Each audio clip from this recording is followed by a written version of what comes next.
Greetings. This is Dinah Monahan. And Damon Evans, bringing you Pro-Life Perspectives. This program is about all things pro-life. It's sponsored by White Mountain Tees in Snowflake. White Mountain Tees provides screen printing, embroidery, banner printing, sublimation, and much more for the White Mountain community. Whether it's 25 t-shirts for your family reunion or 5,000 for your big event, they can do it.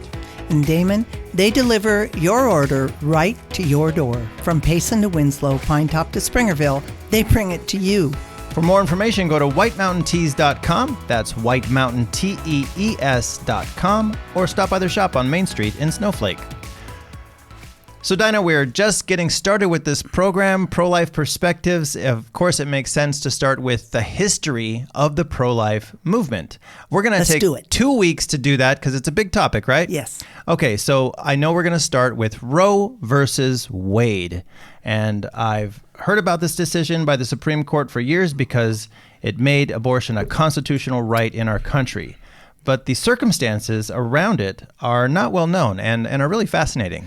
Roe v. Wade happened on January 22nd in 1973. The Supreme Court created a new right, and that was encoded into our Constitution. The case was Roe v. Wade. Before 1973, abortion was regulated by individual states. Each state passed their own laws as to the legality and restrictions of abortion. It was legal up until the day of birth in 4 states in the country at that time, California being one of them. Unsurprisingly. Yep.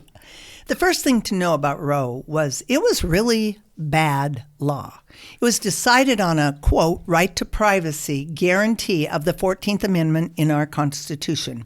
The only problem is that right doesn't exist in our Constitution. Another determining factor was the question of when does life begin? Here's the defense of the Roe decision by Judge Blackmun.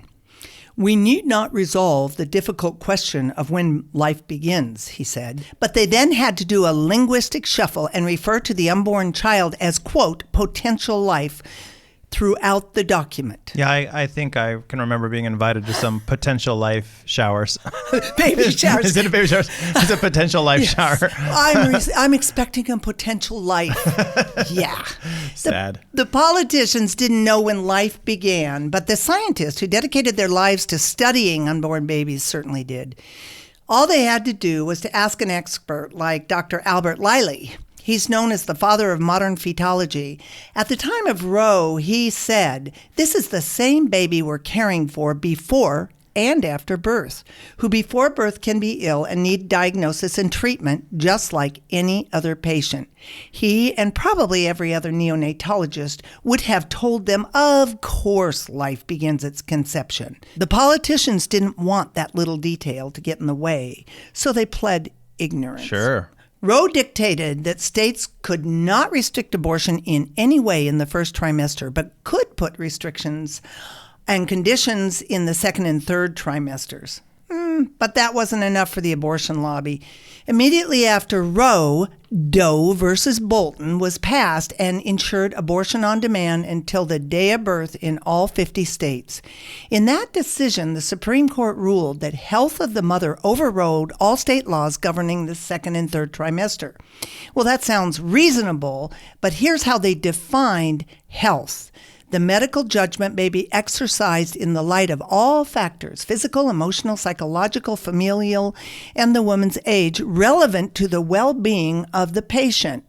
All these factors may relate to health. So now essentially we have legalized abortion through the 9th month of pregnancy in every state, and the woman simply has to feel like her health is threatened because her house is too small, or her bank account's too empty, or her family's too big, right? That's right.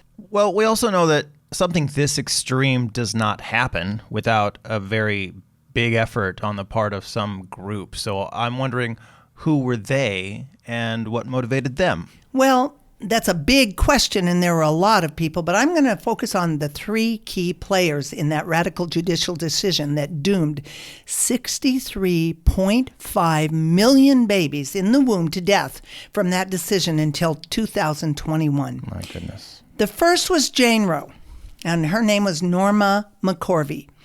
Her childhood was tragic at the hands of an unstable and abusive mother. In her teens, she was rebellious. While living in Georgia in her 20s, Norma became pregnant with her third child, and she wanted an abortion.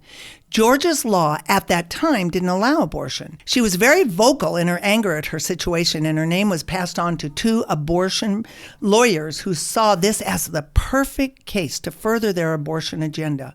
Oddly, once they had their case, Norma was not even at the hearing. They had what they wanted. Do we know if her baby was actually aborted? Nope. Her baby girl was born before the ruling was actually handed down and was placed for adoption.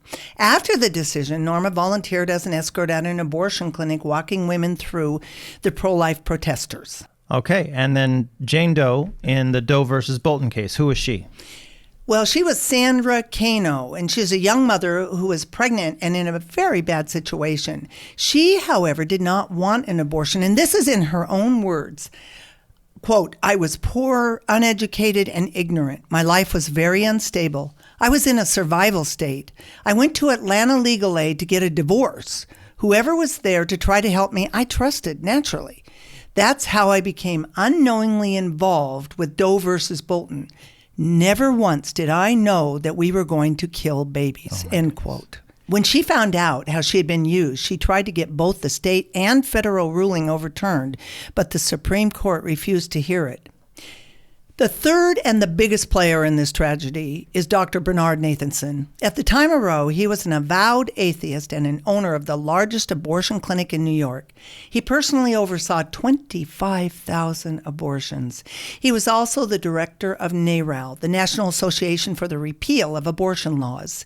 This organization worked tirelessly to overturn states' rights and make abortion on demand the law of the land.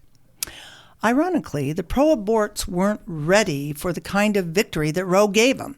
They got everything they wanted with the stroke of a pen. They also knew that there would be an uproar as opponents reacted to the decision.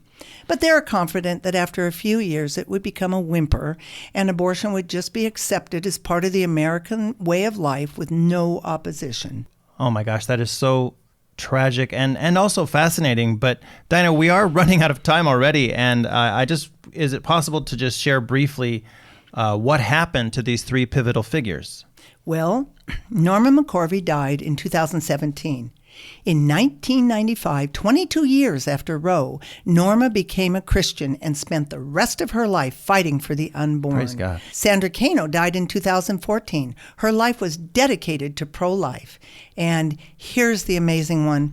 Dr. Nathanson also became a Christian and one of the most ardent defenders of life, writing many books and working tirelessly for the unborn until he died in 2011.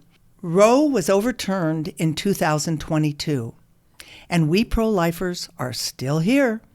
In the last 2 years, 66 abortion clinics went out of business, leaving around 600, while there are over 3,000 pregnancy centers who offer pregnancy tests, compassion, and support for moms and babies.